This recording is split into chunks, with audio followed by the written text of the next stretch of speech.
tiempo grato de Navidad. Hay alegría por doquiera, porque Cristo nuestro Salvador nació. Sean bienvenidos todos y los invito para que juntos alabemos a nuestro Señor. Ustedes allá en casita junto con sus papás lo hagan. Y alabemos a nuestro Señor como lo hicieron los ángeles en medio de la noche cuando anunciaron que Jesús había nacido en Belén, diciendo: gloria a Dios en las alturas y en la tierra paz, buena voluntad para con los hombres.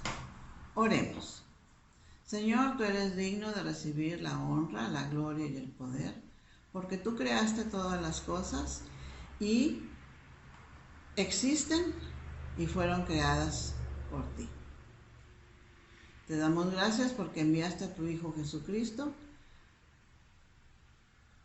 que fue el cumplimiento de las profecías del Antiguo Testamento. Te damos gracias porque eres un Dios fiel, que cumples tus promesas, que tú nos perdonas y nos das la vida eterna. Te pedimos que en estos momentos, a través de esta lección, tu palabra llegue hasta los corazones de los niños y de sus papás y que juntos te alaben en esta Navidad. Quédate con nosotros y dirige este estudio, mi Señor, porque te lo pedimos en el nombre de tu Hijo Jesucristo, que nos dio ese gran privilegio de ser llamados tus hijos. En el nombre de Cristo Jesús. Amén. En nuestro estudio de hoy seguiremos hablando acerca de la soberanía de Dios y vamos a recordar que Dios es soberano. En las lecciones anteriores vimos que Dios es soberano sobre las personas, porque Él decidió quiénes serían las personas que serían los antepasados de nuestro Señor Jesucristo, y también usó a los profetas para que anunciaran con mucho tiempo antes el nacimiento de Jesús. También vimos cómo Dios es soberano sobre la naturaleza, porque Él usó a una estrella para guiar a los sabios de Oriente hasta a la casa del niño Jesús para llevarle presentes y adorarlo. Y en esta lección, hoy veremos que Dios es soberano sobre las naciones y sus gobernantes. Veremos cómo Dios actuó soberanamente en este acontecimiento tan importante. Nuestra lección de hoy se llama Todos contamos y habla acerca de un censo. Y el pasaje bíblico está en Lucas 2, del 1 al 7. Vamos a ver cómo se realiza un censo en la actualidad en nuestro país.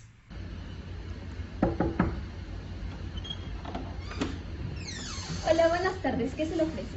Hola, buenas tardes. Vengo del INEGI y me gustaría saber si le puedo hacer el censo. Sí.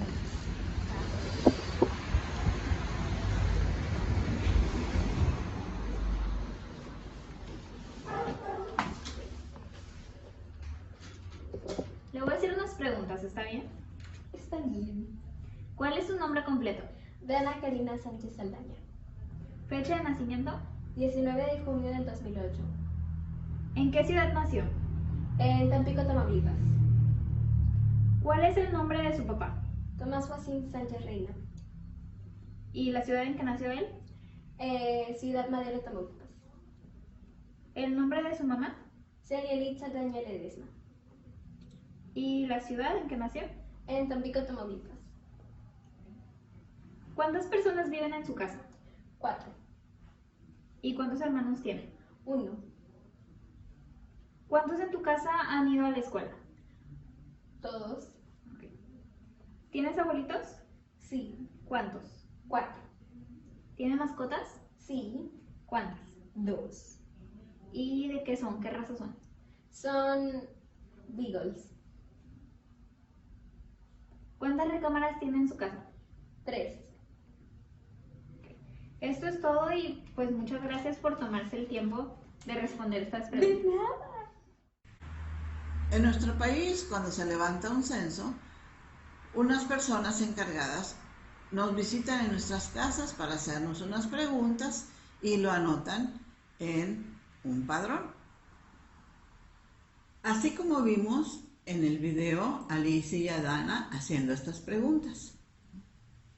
Pero en el tiempo de Jesús sí tenían que viajar hasta el lugar de su nacimiento para cumplir con esta orden. Dios hizo que César Augusto diera esta orden para el cumplimiento de sus propósitos. Vamos ahora a hacer nuestra lectura. Dice, aconteció en aquellos días que se promulgó en un edicto de parte de Augusto César que todo el mundo fuera empadronado. Este primer censo se hizo siendo Cirenio gobernador de Siria, e iban todos para ser empadronados cada uno a su ciudad.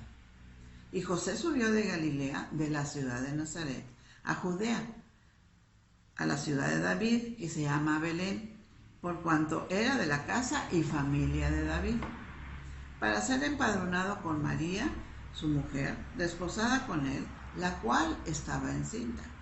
Y aconteció que estando ellos allí, se cumplieron los días de su alumbramiento, y dio a luz a su hijo primogénito, y lo envolvió en pañales, porque no había lugar para ellos en el mesón.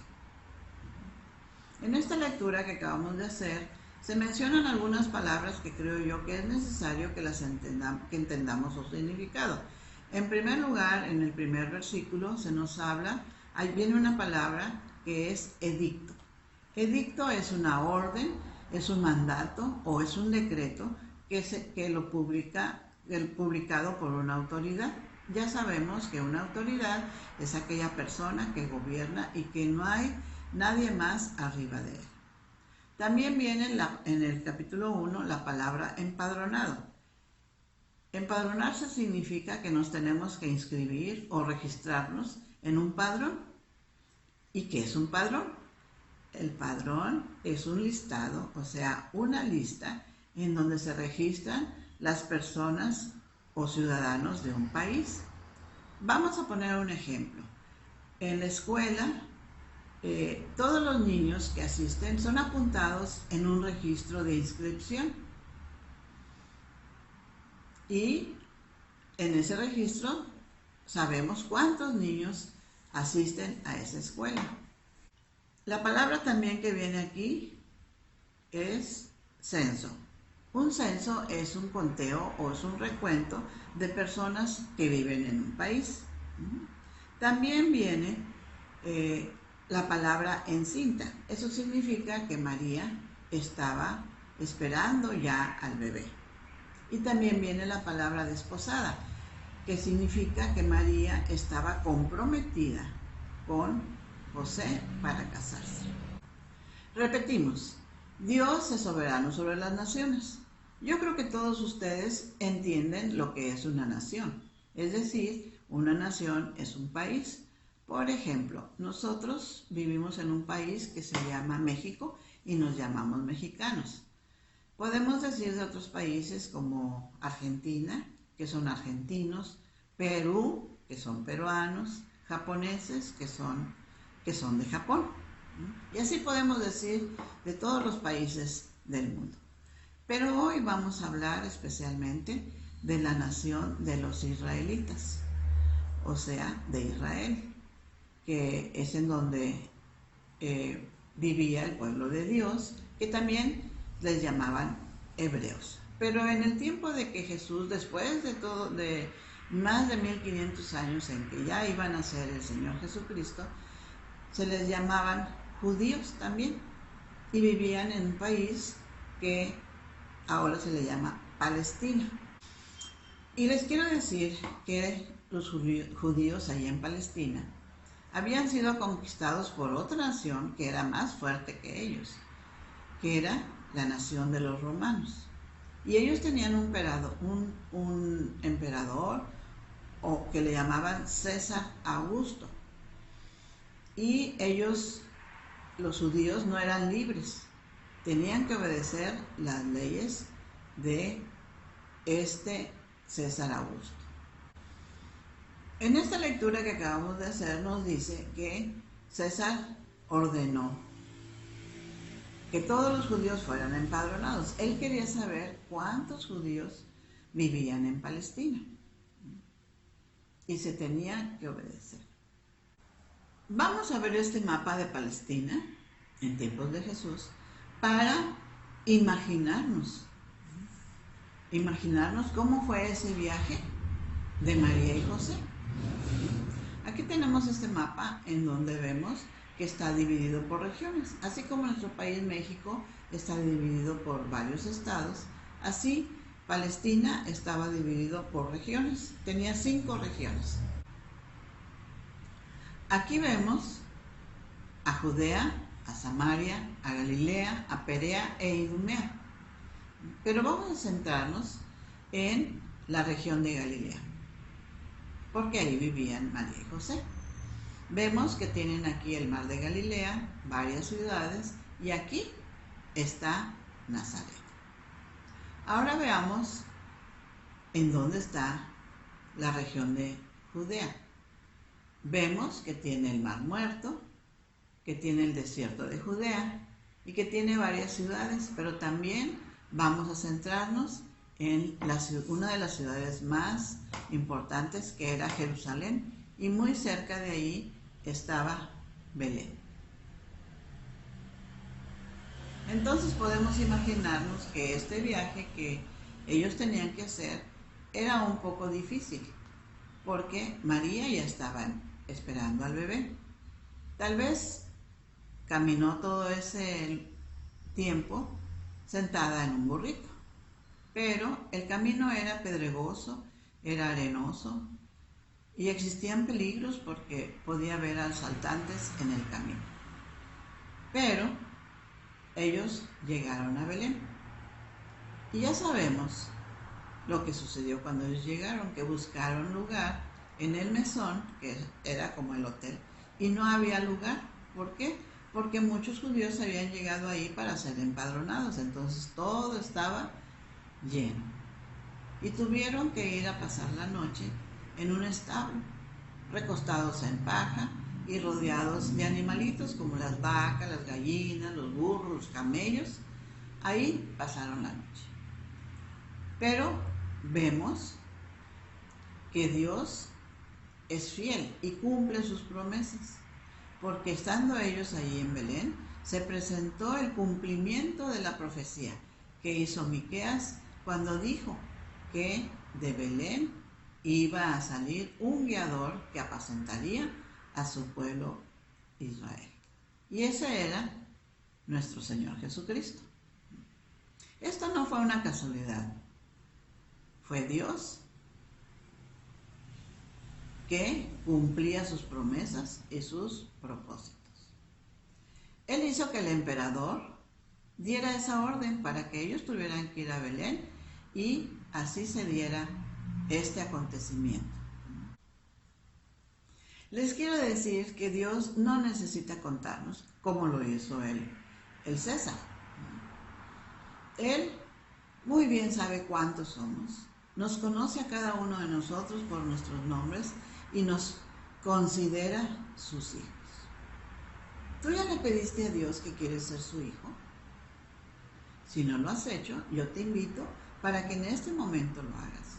Eso significa que tú crees que Jesucristo es Hijo de Dios, que es el único que puede perdonar tus pecados y que Él, si se lo pides, su Santo Espíritu viene a morar en tu corazón y gobierna tu vida y te conviertes en un hijo de Dios. ¿Quieres hacerlo? ¿Le quieres pedir a Dios ser su hijo? Puedes hacerlo a través de una oración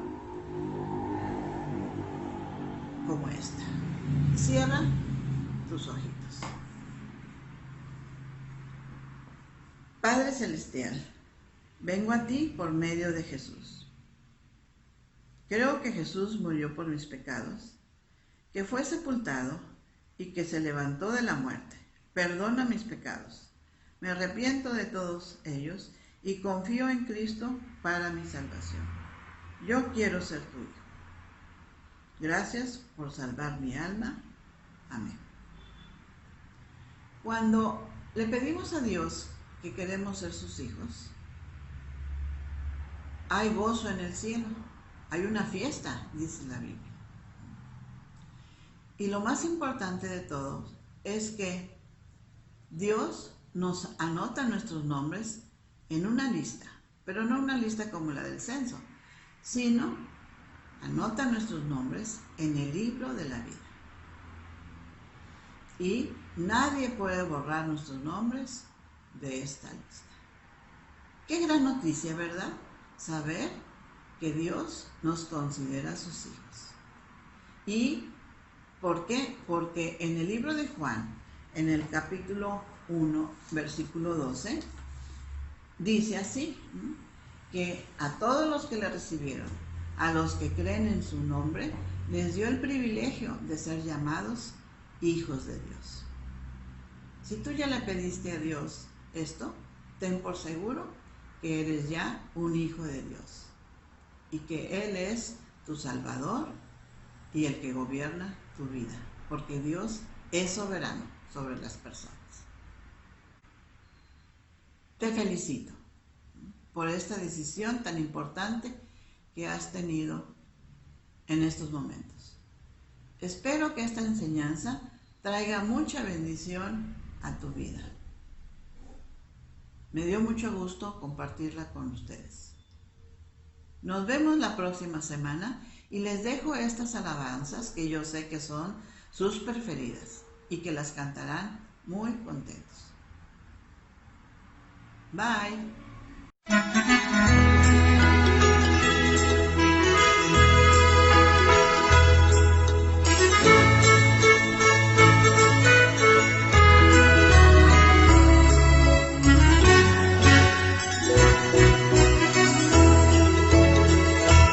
Es la Navidad de nuestro Señor,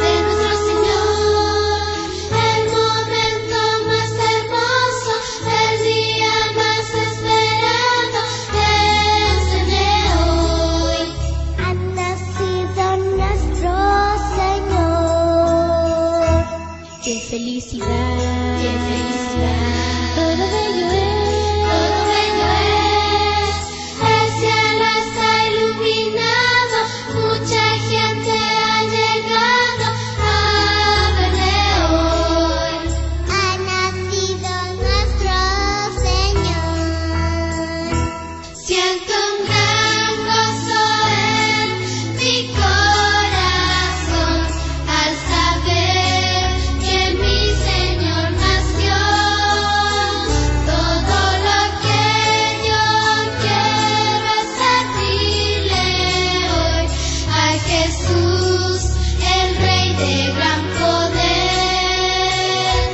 Oh, qué hermoso es, lo que sucedió. Canten himnos de alabanza, que el Señor es esperanza y redención. Ha nacido nuestro Señor. Siento un gran gozo en mi corazón al saber que mi Señor nació. Todo lo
Señor, ninguno hay como tú entre los dioses, ni obras que igualen tus obras.